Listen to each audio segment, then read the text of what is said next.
장차 올 세상을 천사들에게 복종하게 하심이 아니니라.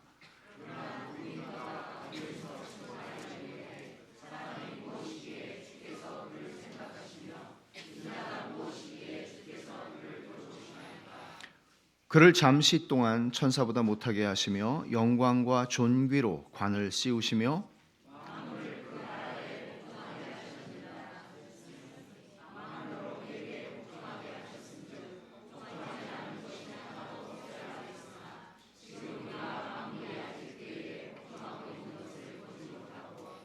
오직 우리가 천사들보다 잠시 동안 못하게 하심을 입은 자 곧 죽음의 고난 받으심으로 말미암아 영광과 존귀로 관을 쓰신 예수를 보니 이를 행하심은 하나님의 은혜로 말미암아 모든 사람을 위하여 죽음을 맛보려 하심이라.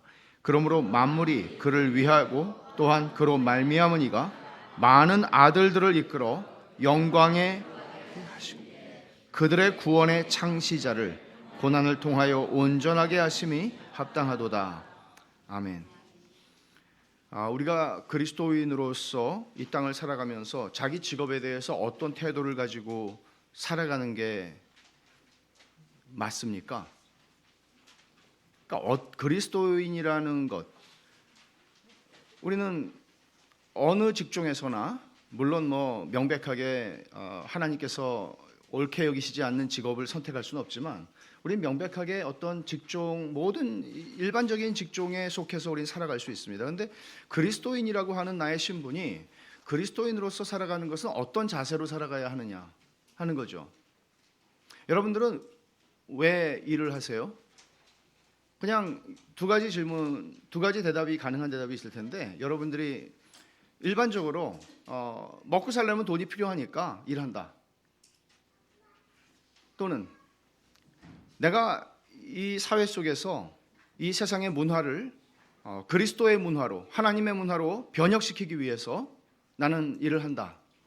그러면 여러분 이 두 가지 중에 딱 떨어지는 답이 여러분에게 있나요? 없죠. 이게 다 뒤에 말한 게 답 같긴 해요. 근데 진짜 그렇게 사세요? 왜 대답을 안 하세요? 진짜 그렇게 사세요? 그러니까 하나는 지극히 현실적이고 예수님을 안 믿는 사람들도 얼마든지 할 수 있는 대답이죠. 근데 또 우리가 부정할 수만은 없는 대답이죠. 먹고 살아야 되니까 일해요. 근데 또 하나의 대답, 이 세상의 문화를 그리스도의 문화, 하나님의 문화로 바꾸는 그런 하나님께서 나에게 주신 소명을 이루기 위해서 이것이 하나님이 나에게 주신 거룩한 부르심이라고 여기고 내 직업에 충실하게 살아가고 있는가? 너무나 먼 이상처럼 느껴질 수 있죠. 그래서 좀 당황스러운 질문이 될 수 있습니다. 왜 일하세요? 솔직히 말하면 먹고 살려고 일하죠. 이렇게 되는 거예요. 그러나 이상적으로 우리가 그리스도인으로서 내가 왜 일하나 이런 생각을 하면 그 대답이 나오진 않죠. 사실은. 또 그리스도인으로서 우리가 가지고 있는 정치적인 견해나 입장이나 행동에 대해서는 어떻습니까? 물론 여러분이 아시다시피 저는 정치적인 견해를 강단에서 말하지 않습니다. 그러나 여러분들 중에서는 어떤 정당의 당원일 수도 있고 혹은 여러분들 중에서 지금은 제가 볼 때는 안 계신 것 같지만 정치를 하시는 분들도 계실 수 있습니다. 그럴 때 우리는 그리스도인 정치인으로서 어떻게 접근을 해야 할까요? 그리스도인 정치인은 다릅니까? 제가 볼 때 별로 다른 사람 많지 않은 것 같습니다. 외면적으로만 봐서 그런지 모르겠지만 우리가 이 땅에서 누리는 모든 문화 활동들에 대해서는 어떻습니까? 어떤 자세를 취해야 합니까? 예를 들어서 여러분들은 가요를 들으십니까? 혹은 팝송을 들으십니까? 클래식은 괜찮습니까? 영화를 보는 것은 어떻고? 더 나아가서 우리의 청년들 중에서 영화 배우가 되겠다고 하는 사람이 죄송해요. 중년들도 영화 배우가 될 수는 있겠지만 영화 배우가 된다고 할 때 그것은 그리스도인으로서 어떤 영화 배우, 어떤 자세로 접근을 해야 하는 것일까요? 또는 영화 감독이 된다고 할 수도 있고 다양하죠. 음악이나 예술 분야에서 창작 활동을 하는 것은 어떻습니까? 옛날에 뭐 이렇게 기도한다는 분들은 너 목사해라. 넌 사목감이다. 옛날에 다 그랬어요. 그래서 우리는 제일 훌륭한 거는 목사가 되고 사모가 그게 아니라는 사실을 우리는 알면서도 그런 식으로 우리는 이해를 하고 배워왔어요. 반면 요즘에는 직업에 대한 이런 것들이 좀 더 뭐 평준화됐다고 그래야 됩니까? 이건 성경적인 입장은 아니고 그냥 일반적인 영향인데, 옛날에 우리 아들이 쿡이 요리사가 되겠다고 그러면 여러분 중에서 누가 좋아하시겠어요? 야, 너는 사내 아이가 무슨 요리사가 되니? 근데 요즘에 제일 잘 나가는 게 요리사잖아요. 요리사 아들만 두면은 정말 호강하게 생겼단 말이에요. 그러니까 요즘엔 그런 거 없어졌지만 사실은 성경적인 견해 때문에 없어진 게 아니라는 거 우리가 다 잘 압니다. 제가 두 나라 시민으로 살아가는 신앙이라고 하는 주제를 가지고 여러분들과 말씀을 나누게 되는 생각한 이유는 우리 삶의 굉장히 큰 부분을 차지하고 있는 활동들, 여러분들 교회에서 보내는 시간이, 예배당에서 보내는 시간이 많아요? 아니면 세상에 나가서 예배당 밖에서 보내는 시간이 많아요? 밖에 훨씬 더 많죠. 근데 그런 우리의 활동들, 우리의 삶의 영역들에 대해서 그다지 성경적인 견해를 잘 가지고 있는 경우가 드물 뿐만 아니라 왜곡된 생각을 하는 분들이 상당히 많습니다.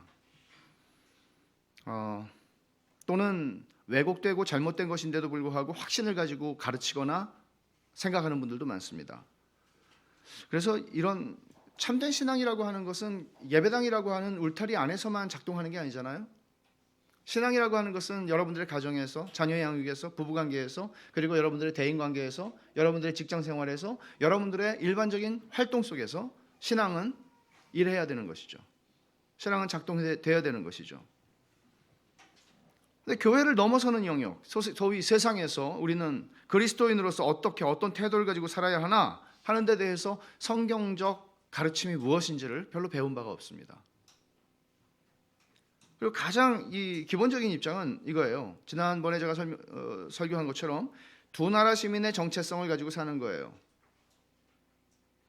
우리는 교회의 멤버일 뿐만 아니라 이 세상 속에서, 예를 들어서 아들, 딸에게는 나는 아빠이고, 아내에게는 남편이고, 직장에서는 어떤 직위를 가진 사람일 수도 있겠고, 우리는 이런 모든 면에서 우리의 정체성을 가져야 합니다.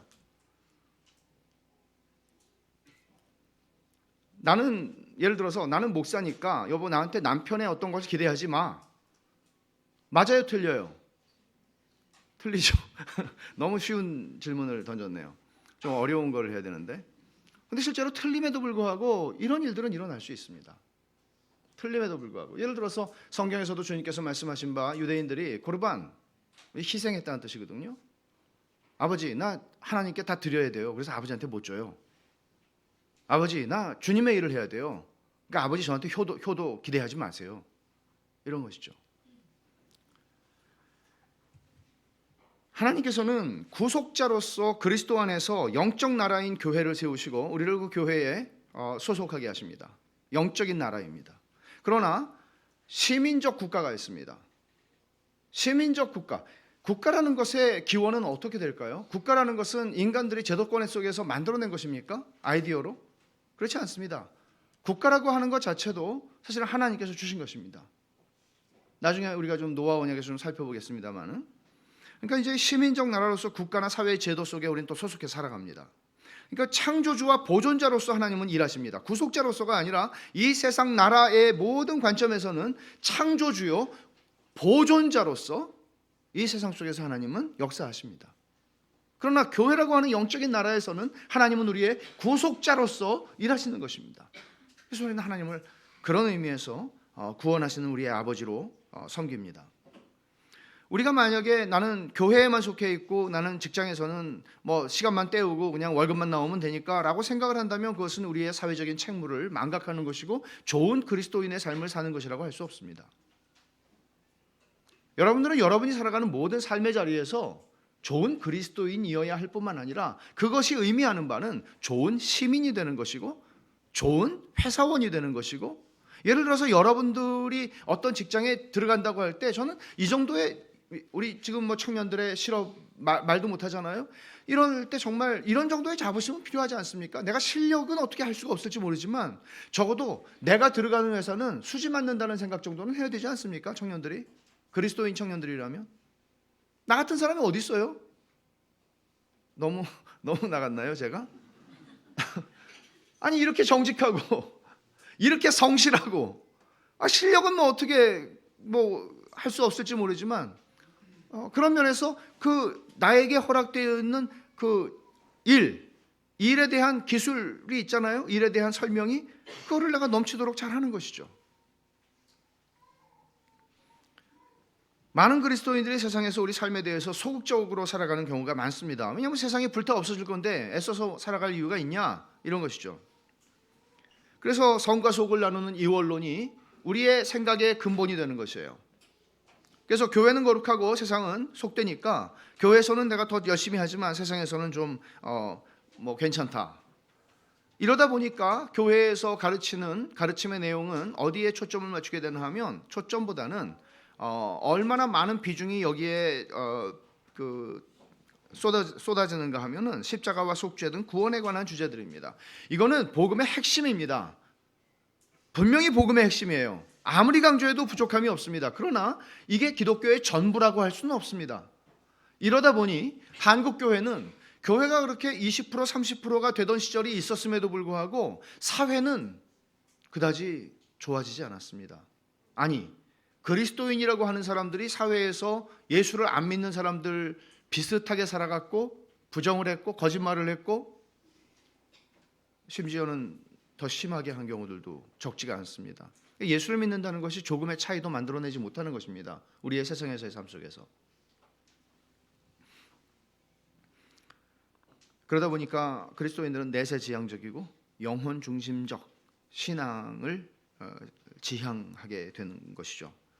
이렇게 이원론적인 배경을 짙게 깔고 있던 한국 교회에 기독교 세계관을 배경으로 해서 좀 이런 문화에 대한 이런 가르침들이 들어오기 시작한 거는 제가 기억하기로는 80년대를 전후해서였습니다. 그때 영미권의 책들이 번역이 많이 되고 기독교 세계관, 기독교 문화관 또는 하나님의 나라, 이런 개념들이 소개가 된 거죠. 제가 대학교 1학년 때 교회 대학부에 딱 들어갔는데 선배들이 야, 이 책을 같이 스터디하자 그래요. Kingdom of God, The Gospel of the Kingdom of God인가, 그런 책이었어요. 신약 학자인 레드가 쓴 책인데, 그 책을 번역도 안 된 거를 너 대학생이잖아 그러면서 막 선배들이 막 때릴 기세로 그래서 껴서 공부를 하는데 깜짝 놀랐어요. 저는 천국이라고 하는 것은 제가 죽어서, 예수 믿는 사람이 죽어서 저기 어디 우주의 어딘가에 있는 공간이라고, 천당, 예수 천당, 불신지옥 하는 개념으로 천국을 이해한 것이 저의 전부였는데, 그 책이 설명하고 있는 것은, 성경이 얘기하고 있는 천국이라는 개념은 공간 개념을 무시하는 건 아니지만 1차적인 개념은 하나님이 다스리는 것, 하나님이 통치하는 것, 그게 천국이다 라고 얘기를 하는 거예요. 깜짝 놀랐어요. 그러면 우리 가정, 내가 속해 있는 대학, 내가 속해 있는 사회, 내가 속해 있는 나라가 하나님이 다스리는 일들이 일어나면 그게 천국이 되는 거구나. 하나님의 통치가 임한다면. 그러면서 그렇게 맨날 외던 주기도문에 나라 임하옵시며 라는 뜻이 무엇인지를 조금 이해를 했어요. 깜짝 놀랐죠. 그리고 이 땅을 살아가는 그리스도인들에게 하나님이 아담에게 주셨던 문화명령이라는 게 주어졌다는 것을 그때 알았어요. 문화명령. 그전에는 그냥 땅끝까지 복음을 전해라, 전도하는 것이 전부라고 생각했어요. 그런데 문화명령이라는 게 있다는 거예요. 창세기 1장 28절에서 하나님께서 땅을 정복하고 다스려라 한 거죠. 그러면 내가 그리스도인이니까 공부 열심히 해야 되는구나. 그때는 그거하고 그리스도인인 거하고 공부 열심히 하는 걸 별로 연결을 못 시켰어요. 제가 더 그걸 빨리 알았으면 공부 더 잘했을 것 같은데, 여러분도 그러시죠? 그러니까 한쪽으로 편향되어 있는 우리의 신앙을 이런 좀 더 온전한 가르침들이 좀 바로잡아주는 그런 계기가 한국 교회에 있었던 건 사실입니다. 그리스도인에게 하나님이 교회 일만 잘하라고 하시는 건 아니죠. 그거 아니죠. 하나님께서는 세상을 정복하고 다스리라. 하나님 나라로 이 세상 속에서 너희가 하나님 나라의 백성으로서 살아가면서 이 세상의 그 역할을 하라는 것이죠. 문화적으로 이런 생각들을 가지는 건 좋은데 이 생각이 분명하고 성경적이지 않으면 또 잘못돼요. 이 부분을 좀 말씀을 드리려고 하는데 저는 이렇게 생각했어요. 문화명령이라고 하는 걸 이해할 때 땅을 정복하고 다스려라 라고 했을 때 이 세상의 문화가 다 아담의 타락으로 말미암아 타락했기 때문에 이 타락한 문화를 내 영혼을 하나님이 구속하여 주셨듯이 이 타락한 문화와 이 세상의 그 관습을 내가 그리스도인으로서 구속하여서 그래서 하나님께 드리는, 그러니까 하나님의 나라, 하나님의 문화, 그리스도의 문화가 되게 하는 그런 일들을 해야 되겠구나라고 생각을 했어요. 이거를 보통 이제 학자들은 구속적, 좀 어려운 말이죠. 구속한다는 거는 구원한다 그런 얘기죠. 구속적 변혁주의 문화관이라고 얘기를 해요. 근데 이렇게 이해를 했는데 질문이 생기는 거죠. 뭐냐 하면 아니 과연 세상은 점점 나빠지는 것 같은데 보면 과연 이 명령, 주님이 주신 명령, 문화명령 이거 정말 언제 끝날 수 있는 거야? 되기는 하는 거야? 아니 우리가 그리스도인으로서 이 세상에서 내가 정말 정직하게 그리고 정말 성경의 가치와 성경의 그 주장들을 가지고 내가 살아간다고 하면 내가 속해 있는 직장이 과연 변할까? 아니 직장이 변하면 우리 나라는 변할까? 우리 사회는 좀 변화될까? 이런 생각들을 하면 깜깜한 거예요. 안 될 것 같은 거죠. 믿음이 없어서만의 문제가 아니라 정말 이런 생각들 속에서 야 이거 내가 제대로 짚은 게 맞나? 과연 주님께서 문화명령을 우리에게 주실 때는 우리가 그리스도인으로서 이 세상의 문화를 다 변혁시키고 이 세상의 문화를 다 구원해서 그리스도의 나라, 그리스도의 하나님의 나라로 만들라는 것이었나? 우리한테 맡기신 건가 완전히? 우리는 별로 능력이 없어 보이는데 이런 생각들을 하게 되면서 약간의 패배의식에 젖게 된 것이죠. 잘 안 될 것 같다. 오늘 그래서 제가 오늘과 다음 주에 사실은 한꺼번에 하면 좋은데 내용이 많아서 이거를 그냥 나눴어요. 큰 그림을 좀 여러분들과 좀 나누려고 그래요. 큰 그림. 그러니까 도대체 이런 이해를 바르게 하려면 우리가 성경이 주고 있는 큰 그림 속에서 이걸 이해를 해야 되거든요. 그래서 큰 그림을 이해하는데 중요한 인물이 두 사람 있어요. 아담 그리고 예수님이에요. 세계 역사는 인류의 역사는 이 두 사람에 의해서 좌우돼요. 대표적인 본문이 로마서 5장인데 잠깐 한번 보시죠.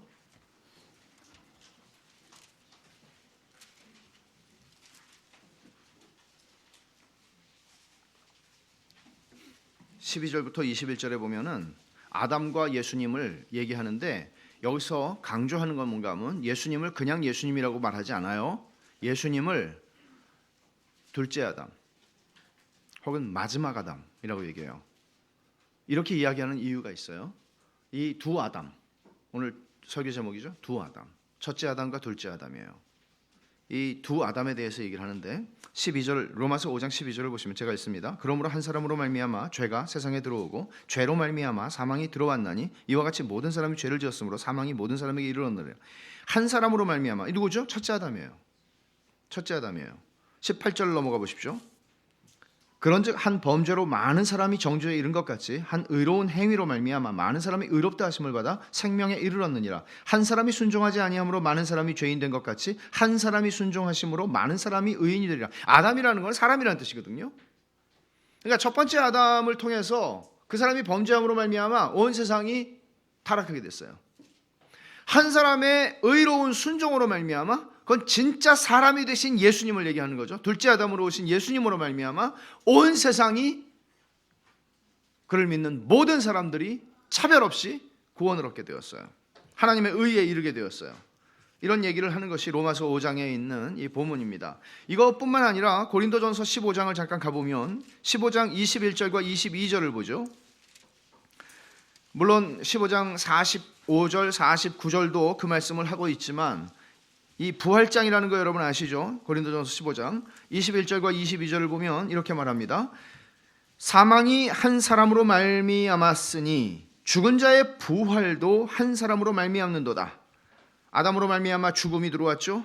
그러나 죽은 자의 부활, 예수님이 부활의 첫 열매가 되심으로 한 사람으로 말미암아 이제 모든 예수 안에 있는 모든 자들이 부활하게 될 것입니다. 22절 아담 안에서 모든 사람이 죽은 것 같이 그리스도 안에서 모든 사람이 삶을 얻으리라.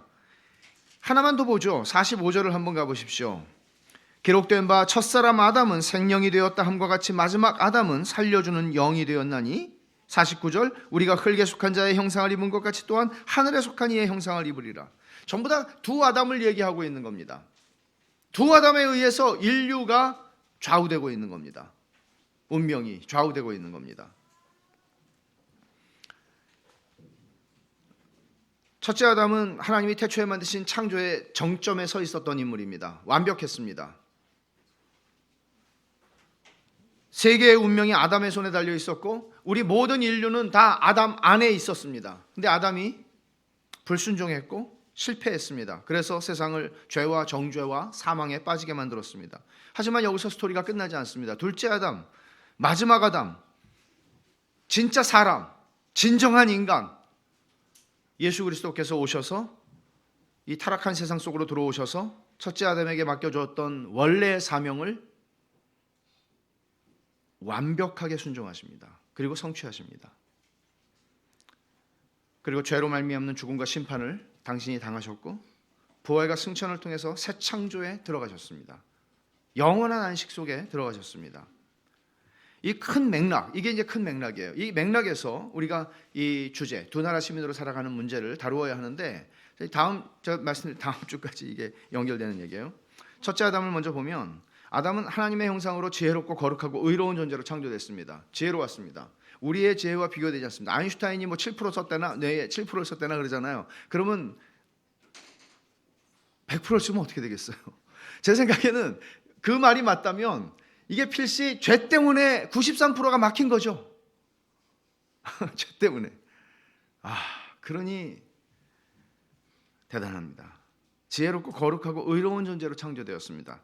어마어마한 상상할 수 없는 잠재력을 가지고 있었습니다. 그리고 하나님은 지킬 수 있는 그에게 명령을 주십니다. 창세기 1장 28절에 바로 문화명령입니다. 다스리고 지켜라. 정복해라. 근데 이 말씀을 하신 하나님께서는 아담에게 당신이 하시던 일들을 맡기신 거예요. 예를 들어서 밤은 밤이라고 하고 낮이라고 하고 물이라고 하고 궁창이라고 하고 하나님이 하셨던 게 뭐예요? 이름을 지으셨던 거예요.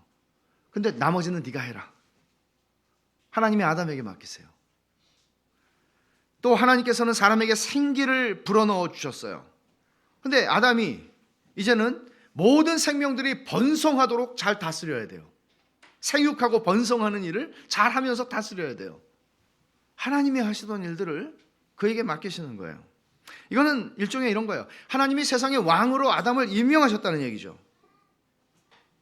근데 질문이 있어요. 이 일은 언제 끝날까요?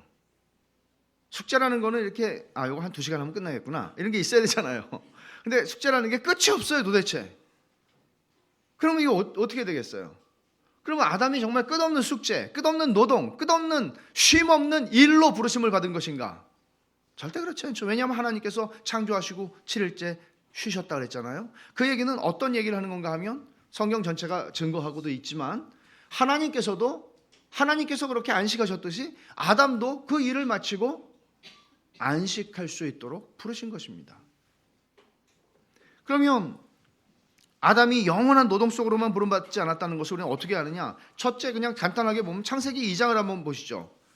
창세기 2장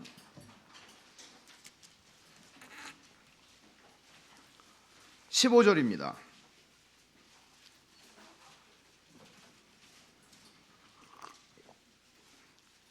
여호와 하나님이 그 사람을 이끌어 에덴 동산에 두어 그것을 경작하며 지키게 하시고 그랬어요.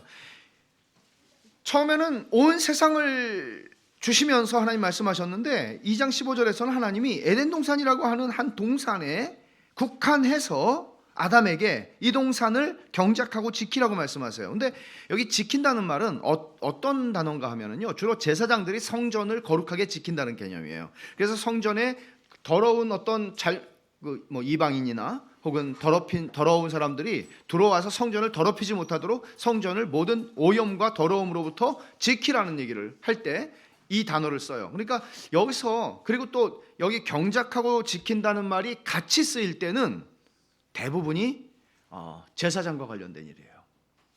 그러니까 여기서 조금 아까 그랬죠. 아담은 왕으로 임명을 받았어요. 또 하나, 아담은 제사장으로 임명을 받은 거예요. 근데 제사장으로 임명을 받아서 에덴 동산을 지키라는 말은 어떤 의미인가 하면, 에덴 동산이 하나의 성전 개념으로 아담에게 주어진 것이고, 하나님이 에덴 동산을 거룩하게 지켜라, 이 얘기는 에덴 동산을 더럽힐 수 있는 모든 것들을 네가 정복하고 다스리고 쫓아내고 에덴 동산을 지키라는 얘기예요. 그런 의미로 지금 말씀을 하시는 거예요. 그러면 하나님의 권력을 찬탈해서 에덴 동산의 거룩함을 위협하는 피조물이 만약에 있다면 아담은 쫓아내야죠. 자기의 책임을 감당해야죠. 그러니까 아담이, 우리는 생각할 때 선악과를 따먹은 것만 실패했다고 생각해요. 선악과를 따먹은 것만 범죄한 것이라고 생각해요. 그러나 사실은 아담은 하나님께서 다스리고 지키고 경작하고 지키라고 한, 정복하라고 한 그 말씀을 행하는 데에서도 실패한 겁니다. 우리가 이런 부분들을 놓치기가 굉장히 쉽지요. 사실은 통치명령, 너 다스려라, 정복해라, 실패했어요. 다스리지 못했어요. 뱀을 쫓아냈어야 됐어요. 에덴 동산을 지키라는 명령 위반했고 왕과 제사장으로서의 직무를 더럽힌 겁니다. 에덴 동산이, 하나님의 성전이 더러워지도록 방치한 겁니다. 그래서 복이 저주로 바뀝니다. 인간의 모든 활동은 고통으로 변합니다. 잘 안 돼요. 뭘 하려고 그러면 힘들어요. 만약에 아담이 선악과를 따먹지 않고 뱀의 혀를 잘라버리거나 너 말하지 마 다시는, 슉슉 소리 싫어 이렇게 했다거나, 아니면 뱀을 쫓아냈다거나 그랬다면 어떻게 됐을까요? 물론 이건 가정은 좀 어리석은 것이긴 하지만, 그러면 아담은 일정한 기간 동안에 하나님의 명령을 잘 순종해서 하나님이 생명나무의 열매를 먹게 하셨을 텐데, 생명나무의 열매는 이 세상에서 살아가면서 우리가 생명을 유지하는 것이라기보다는 사실은 하나님이 내세에 영원한 안식 속에 들어갔을 때 우리의 생명을 유지하는 기능으로, 상징적으로 드러난 것입니다. 요한계시록 22장 2절에도 요한계시록이 그걸 잘 보여주고 있죠. 생명나무에 대해서 다시 등장하는 게 요한계시록이거든요. 아담은 실패했어요. 그래서 사람만 타락한 게 아니고 세상이 다 타락했어요. 저주가 초래됐어요. 더 이상 아담은 자기 임무를 수행할 능력을 잃어버렸어요. 그래서 아담의 후손인 우리들이 참여하는 모든 문화적 활동과 모든 것들은 다 광범위하게 부패한 상태가 되어버린 거예요. 인간의 역사를 보면 인간이 아무리 훌륭한 문화적인 발전과 성취를 이루어낸다 해도 그것도 죄로 오염된 거고 하나님이 받으실 만한 거는 없어요. 인류의 역사는 그걸 보여주는 것이죠. 성경의 이야기는 그래서 둘째 아담의 이야기로 이어지는 겁니다. 첫 번째 아담의 이야기는 창세기 1장, 2장, 3장, 3장이에요. 그리고 4장부터는 둘째 아담에 대한 이야기예요. 끝까지가. 둘째 아담으로 오신 예수님이 하신 일은 단지 자기 백성을 죄에서 구원하시는 것, 그거 하나로 끝나는 건 아니었어요. 둘째 아담으로 오신 분은 첫째 아담이 실패한 모든 것을 성공하세요. 선악과를 먹는 거, 예수님은 광야에서 시험 받을 때 마귀가 유혹하는 것들을 완전히 이기셨어요. 말씀으로 쫓아내셨어요. 사탄아 물러가라. 이게 아담이 했었어야 되는 일이죠. 근데 이것만이 아니에요. 아담이 이 땅을 다스리라, 통치해라, 지켜라 라고 말씀한 것을 아담은 지키지 못했지만 예수님은 성전을 정결하게 하셨고 만물을 그 발 아래 복종시키도록 그 모든 일을 이루셨어요. 이 부분도 성경은 우리에게 분명하게 얘기하는 부분입니다. 그러니까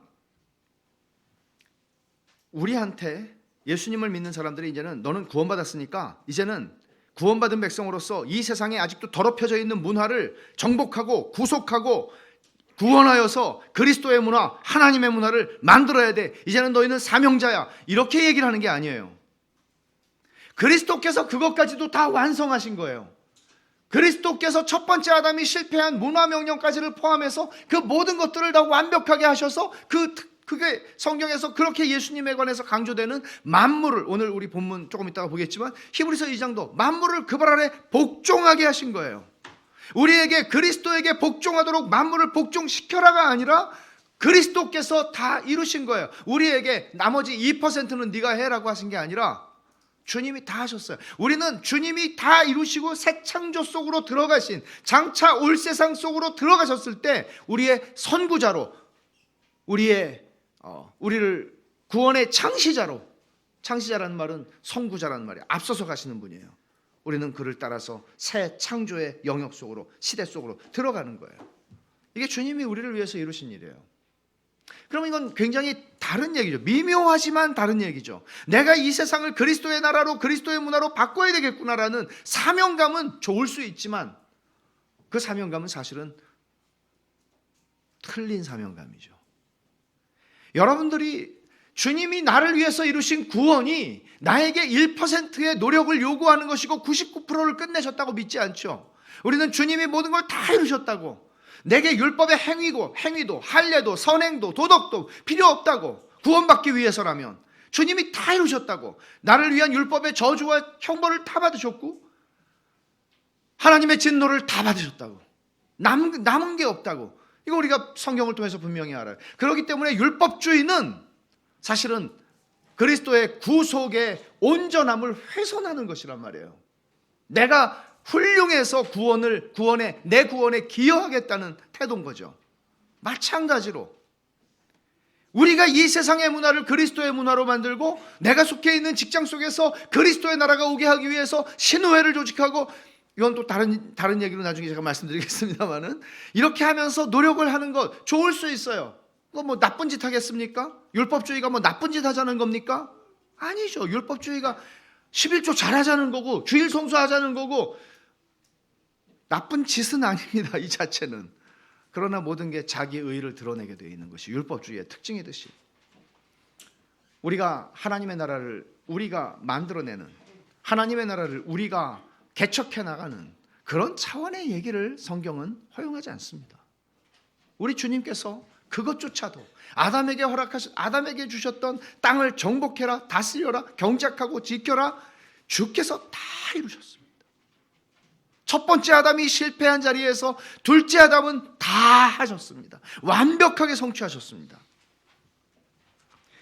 이것이 세상에서 우리가 어떤 태도로 살아가는가를 가에 중요한 영향을 미치게 되어 있습니다. 우리는 내 순종과 노력으로 이 세상 문화를 어떻게 하려고 하는 그거 아닙니다. 주님이 이미 성취하신 새 창조 안에서 우리는 동참하는 복을 누리며 이 땅을 살아가는 겁니다. 근데 이게 이제 설명이 필요한 부분이에요. 이 부분이. 제가 이거는 그 다음에 좀 몇 번 더 얘기를 해야 될 것 같아요. 우리는 첫 번째 아담이 받았던 문화명령을 첫 번째 아담이 받았던 것과 똑같은 방식으로 받지 않습니다. 땅을 정복하고 다스려라. 동기부여는 많이 될 수 있어요. 아, 공부 열심히 해서 내가 훌륭한 사람이 돼야 되겠구나, 이런 식의 동기부여는 가능할 수 있어요. 그러나 성경은 사실 그렇게 얘기하고 있지는 않습니다. 이것이 에베소서 2장 6절에서 말씀하는 바 한번 찾아볼까요?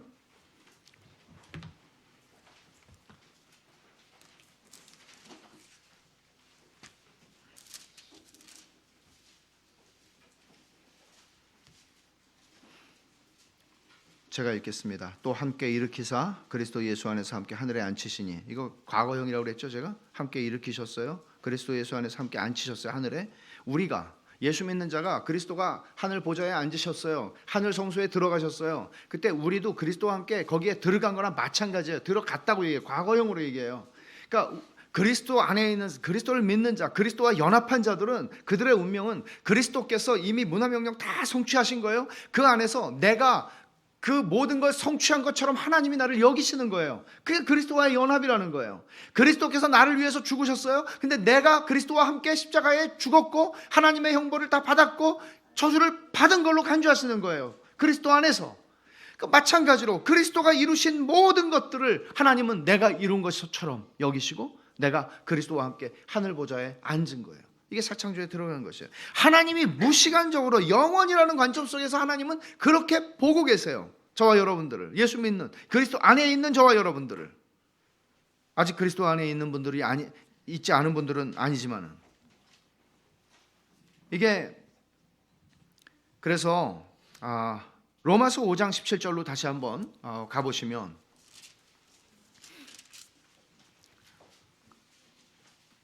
한 사람의 범죄로 말미암아 사망이 그 한 사람을 통하여 왕노릇하였은즉 더욱 은혜와 의의 선물을 넘치게 받는 자들은 누구예요? 신자들이죠. 한 분 예수 그리스도를 통하여 생명 안에서 왕노릇하리로다. 이 왕노릇하는 거예요.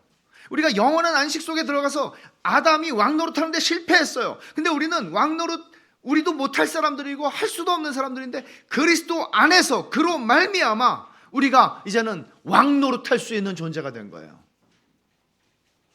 이게 성경이 얘기하고 있는 신자들의 영광입니다. 우리가 가지는 복입니다.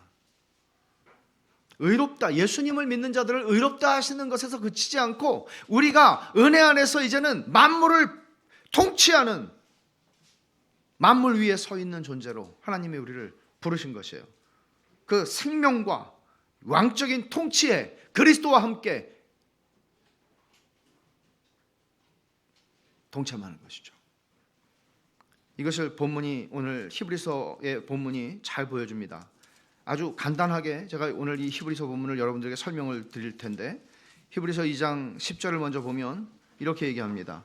같이 한번 히브리서 2장 10절 말씀 같이 읽어보죠. 시작. 그러므로 만물이 그를 위하고 또한 그로 말미암으니가 많은 아들들을 이끌어 영광에 들어가게 하시는 일에 그들의 구원의 창시자를 고난을 통하여 온전하게 하심이 합당하도다. 중요한 건 그분이 누구예요? 만물이 그를 위하고 또한 그로 말미암은 이가 누구예요? 그리스도 예수예요. 둘째 아담으로 오신 예수님이에요. 예수님이 많은 아들들을 이끌어 영광에 들어가게 하시는 일에 있어서 그들의 구원의 창시자가 되었다. 창시자는 앞서가는 사람이에요. 선구자예요. 다시 말하면 그분이 들어가셨기 때문에 예수 믿는 모든 사람들도 들어갈 거예요.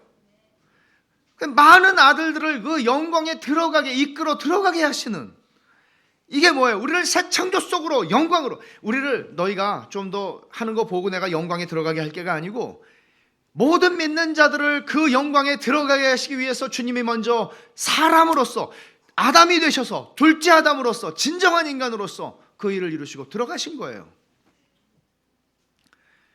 그 얘기를 지금 하는데 그걸 이제 구원의 창시자라고 얘기를 하는 거죠. 근데 여기서 한 가지 우리가 보게 되는 게 뭔가 하면 고난을 통하여 온전하게 하시면 합당하다. 주님이 온전하지 않으십니까? 온전하시죠. 근데 고난을 통하여 온전하게 하심이 합당하다는 얘기는 고난과 죽으심을 통하여 여기 그 얘기가 계속 나오죠. 9절에서도 나오고 고난과 죽으심을 통하여 주님은 우리의 대제사장으로서의 당신의 직분을 완성하신 것입니다. 대제사장으로서의 직분 그것을 완성하신 것입니다. 그런 의미를 얘기하는 것이죠. 주님이 부족하다는 얘기가 아니라.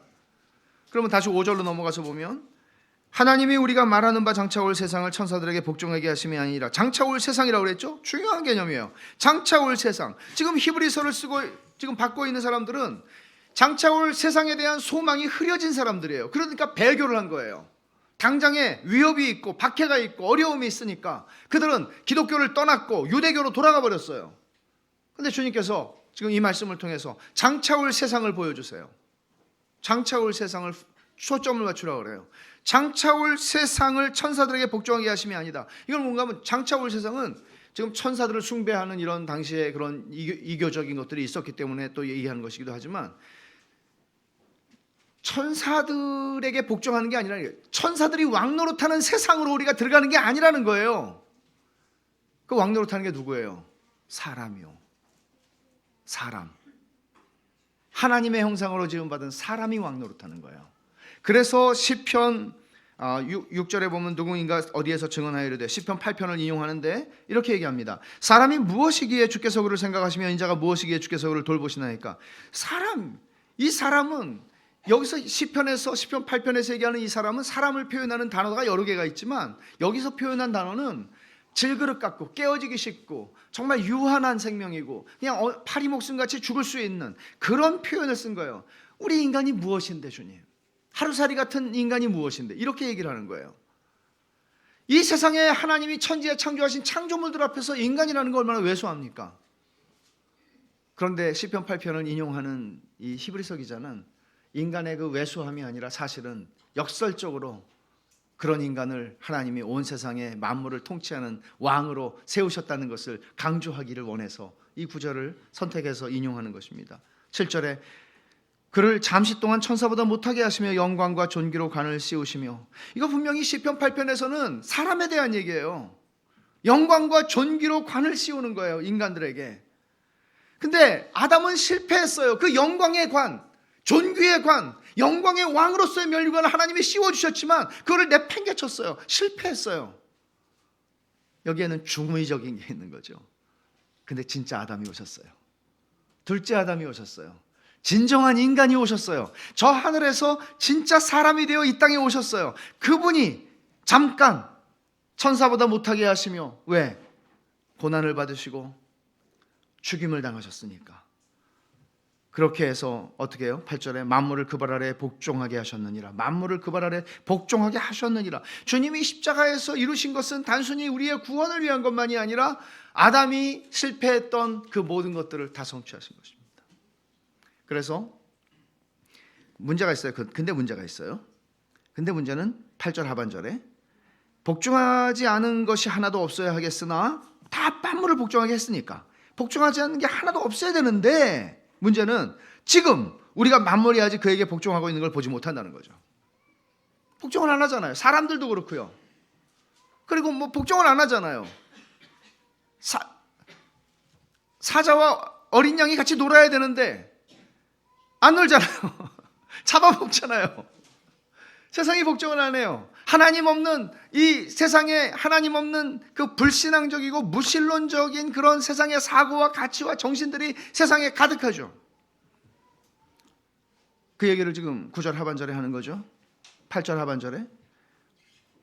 그래서 9절에 오직 우리가 천사들보다 잠시 동안 못하게 하심을 입은 자, 예수님이죠. 그 죽음의 고난 받으심으로 말미암아 영광과 죽음의 고난을 받으심으로 말미암아 아담이 실패했던 영광과 존귀의 관을 회복하여 쓰신 예수를 보니 이를 행하심은 하나님의 은혜로 말미암아 모든 사람을 위하여 죽음을 맛보려 하심이라.